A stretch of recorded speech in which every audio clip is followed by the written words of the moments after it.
Assalamualaikum, apa kabar teman-teman semua? Semoga teman-teman sehat-sehat terus ya. Nah, sebelumnya gue ucapin selamat datang di channel Bukan Perawat Biasa teman-teman. Dan gue mau ucapin banyak terima kasih buat yang udah bantu support channel ini dengan cara subscribe, share, serta like. Nah, pada video kali ini gue tertarik ya. Gue sempat baca gitu ya tentang penelitian. Dan gue juga sempat bingung ya, kenapa kalau di daerah gue itu juga masih ada kepercayaan kalau berobat itu ke apa ke dukun gitulah, ibaratnya ya bahasa kasarnya ke dukun lah, ke paranormal gitu kan. Nanti dikasih air ya, air doa gitu katanya. Terus nanti diminum ya. Dan gue nggak salah apa nggak sengaja gue baca artikel ya, ternyata air itu bisa mendengar teman-teman. Langsung aja ya, kita cariin, kita baca ya. Nah nih, gue udah dapet nih. Air bisa mendengar yang kamu ucapkan. Ini penjelasan ilmiahnya. Nah ini ternyata udah dibuktikan secara penelitian bro. Menurut penelitian yang dilakukan oleh Dr. Masaru Emoto, air bisa membaca, mendengar, melihat, dan merekam. Waduh, ajaib nih. Air adalah senyawa yang penting bagi semua bentuk kehidupan yang diketahui sampai saat ini di bumi, tetapi tidak di planet lain. Air sebagian besar terdapat di laut, air asin, dan pada lapisan-lapisan es di kutub dan puncak-puncak gunung. Akan tetapi juga dapat hadir sebagai awan, hujan, sungai, muka air tawar, danau, uap air, dan lautan es. Air adalah salah satu sumber kehidupan. Rata-rata 70% tubuh manusia terdiri dari air. Beberapa fungsinya dari air untuk kehidupan manusia adalah sebagai berikut: memenuhi kebutuhan cairan dalam tubuh, membersihkan badan atau nggak buat mandi mungkin ya, menjaga kesehatan ya mungkin, menjaga kecantikan kulit.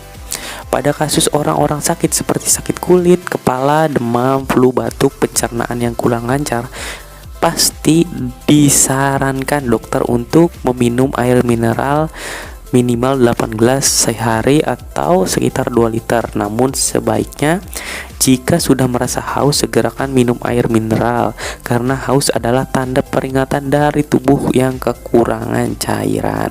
Sebenarnya kalau masalah berapa gelasnya itu ada ininya ya, kebutuhan tubuh itu berapa cc kilogram per berat badan gitu deh, kebutuhan cairan manusia, lupa gua ya, pokoknya itu ada. Ini mungkin secara relevan aja ya.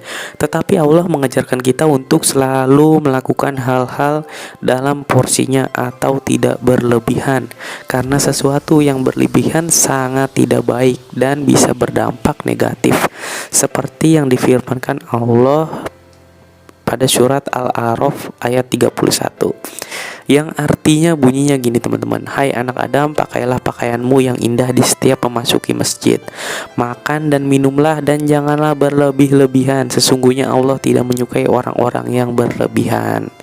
Selain meminum air mineral untuk menyembuhkan penyakit serta menjaga kesehatan tubuh, doa yang dipanjatkan kepada Yang Maha Esa juga sangatlah penting, karena Dia sang pencipta yang memberikan kita sakit, maka Dia pula yang memberikan kesembuhan.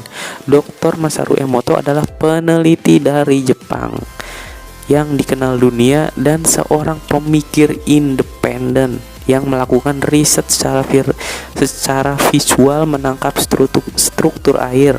Dia mengatakan bahwa pikiran kita dapat mempengaruhi air, memiliki dampak yang sangat besar bagi kesehatan kita, kesejahteraan dan kesejahteraan planet kita. Waduh, berat nih bro bahasanya. Nah nih, tahu nggak sih air itu bisa mendengar dan memberi respon? Dalam buku Masaru Emoto yang berjudul The Secret Life of Water, dia mengatakan kekuatan doa memiliki kemampuan untuk mencapai ke jarak ruang dan waktu yang jauh. Melalui foto-foto kristal air, saya telah berusaha membantu orang di seluruh dunia memahami kekuatan serta keajaiban doa. Waduh, doa bro ya. Dan saya telah mendorong orang dimanapun untuk berdoa bagi perdamaian di dunia. Dia juga mengatakan bahwa air dapat membaca, mendengar, melihat, dan merekam. Air mampu membedakan mana hal positif dan mana hal negatif. Air menyampaikan pengetahuan kepada kita dengan cara amat mengagumkan. Jika air diperdengarkan dengan kata-kata positif seperti cinta dan syukur atau terima kasih, maka air akan berbentuk kristal yang sangat indah.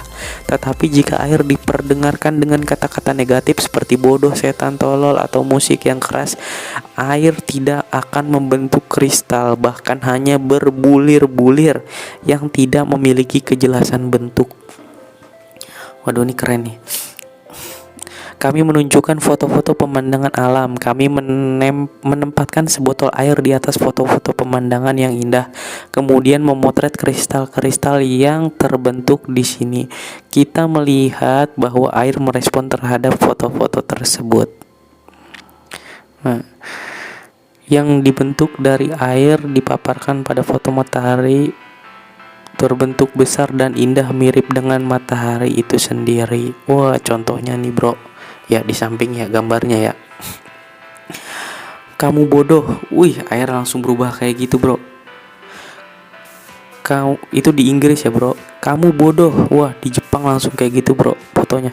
Kamu membuatku muak, ku bunuh kamu di Jepang. Wih, air langsung gak jelas bro bentuknya. Ketika kata-kata yang menandakan bahwa bagi manusia ditunjukkan kepada air, tidak ada kristal yang terbentuk. Bahkan kata-kata membuat muak menciptakan bentuk pria bersenjata gitu bro katanya. Allah berfirman dalam surat Al-Anfal ayat 11. Ingatlah ketika Allah menjadikan kamu mengantuk sebagai suatu penentraman daripadanya, dan Allah menurunkan kepadamu hujan dari langit untuk mensucikan kamu dengan hujan itu dan menghilangkan dari kamu gangguan-gangguan syaitan, dan untuk menguatkan hatimu dan memperteguh dengan telapak kakimu. Dari ayat di atas dikatakan bahwa air dapat mensucikan dan menghilangkan dari gangguan setan. Maka seperti yang dikatakan Dr. Masaru Emoto, jika air bisa mendengarkan apa yang kita ucapkan, berdoalah dan panjatkan apapun keinginan yang diinginkan pada Allah Subhanahu wa taala dengan media air, karena air akan mendengarkan segala yang diucapkan. Dan ketika air yang sudah didoakan kemudian diminum, semoga apa yang dipanjatkan akan menjadi mengalir dalam tubuh dan menimbulkan hal-hal positif dalam tubuh kita, seperti menyembuhkan penyakit. Subhanallah. Islam mengajarkan umatnya untuk melakukan ruqyah sebagai cara penyembuhan. Arti dari ruqyah sendiri adalah metode penyembuhan dengan cara membacakan sesuatu pada orang yang sakit akibat dari ain, sengatan hewan, bisa sihir, rasa sakit, gila, kerasukan, dan gangguan jin. Rasulullah jika merasakan sakit meniupkan bacaan surat Al-Ikhlas, Al-Falaq, dan An-Nas pada tangan beliau sebanyak 3 kali, lalu mengusapkan kedua tangannya pada bagian tubuh yang mampu diusap sebelum tidur, dimulai dari kepala, wajah, lalu dada, sebagaimana dikabarkan oleh Aisyah radhiyallahu anha dalam hadis yang sahih. Aduh, ini panjang juga nih. Ya, jadi sih gitu teman-teman ya. Ternyata air bisa mendengar. Ya teman-teman tadi bisa lihat ya gambar ya, ketika kita ngomong yang baik-baik, air itu ternyata partikelnya akan berubah jadi sangat indah. Tapi kalau kita kata-katain yang kasar, yang jelek-jelek, ternyata kristal air pun malah berbentuk tidak karuan. Nah di sini menurut gue masuk akal juga ya, kenapa kalau orang dulu datang ke paranormal ya, ke ustadz minta didoain ya. Ngapain jauh-jauh kita datang ke ustadz ya?